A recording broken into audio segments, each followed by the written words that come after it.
This is Dean Bushmiller with Expanding Security, and this is how to install the vmlt app. In this presentation, you're going to see dotted orange lines around the items that I want you to pay close attention to. There is no orange in any of my interfaces, so this should stand out pretty clearly to you. You start off by getting on your iPad and typing into the Apple Store your vmlt, and it will pop up with the listing for my application. There's only one that begins with vmlt that I know of at this point.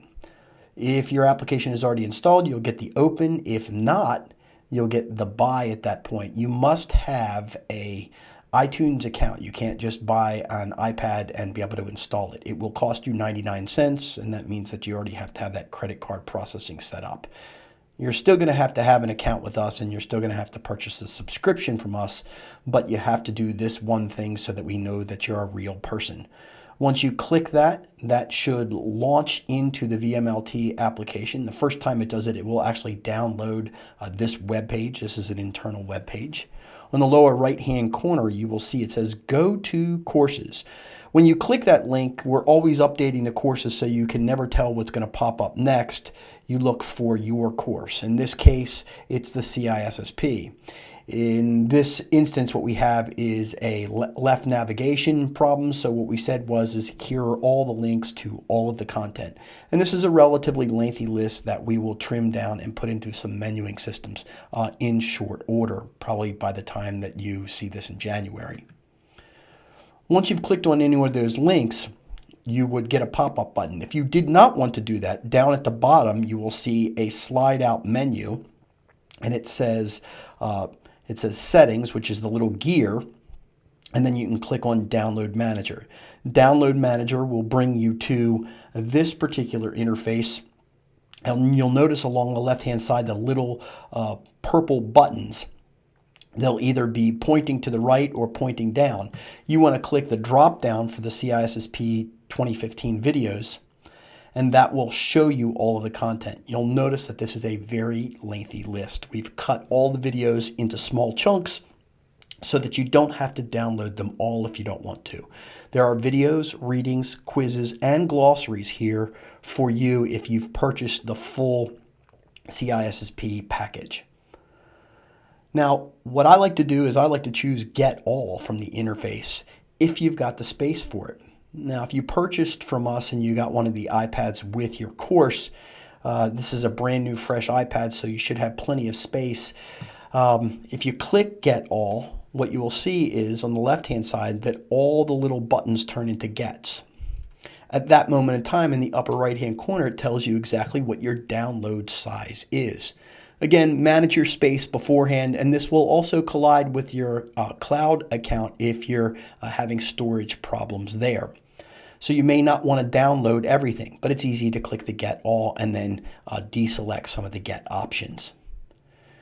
Now, you had to buy first in order to get to this point. Well, you could get to this point, but as soon as you click the Contact button, you're going to run into a brick wall. So it'll tell you about a particular piece of content that you chose to get, and you click the Download Now button too, and it's going to ask you to contact. If you click Skip, you're going to be bounced back out inside the app, and you're not going to get anywhere. So you click Contact, and then it's going to give you a secondary dialog box. This could have multiple different ways to contact and multiple different ways to purchase subscriptions. In this case, it's only one of them that you click Contact Now, and notice it says, contact Dean Bushmiller to request that this device be allowed to download this content.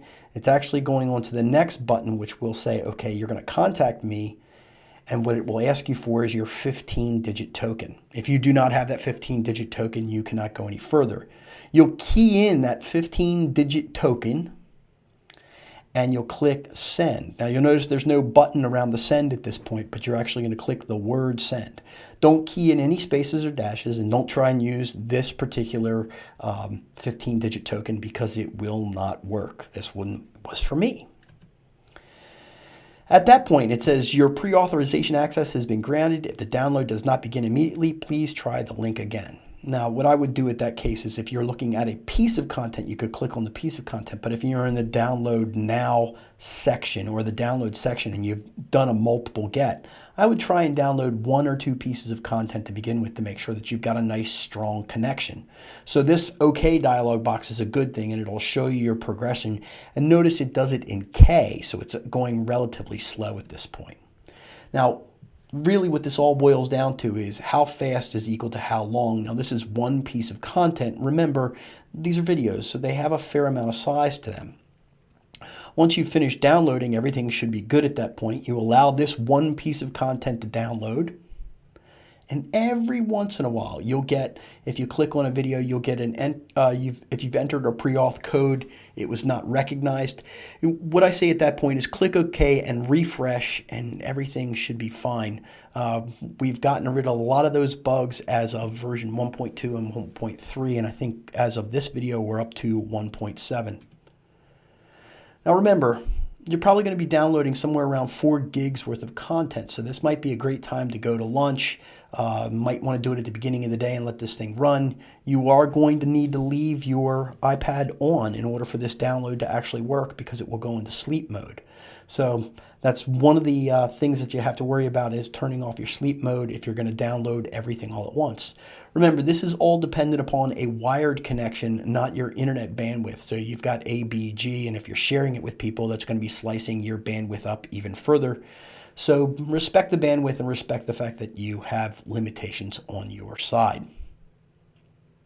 Thank you very much for your focus, time, and attention.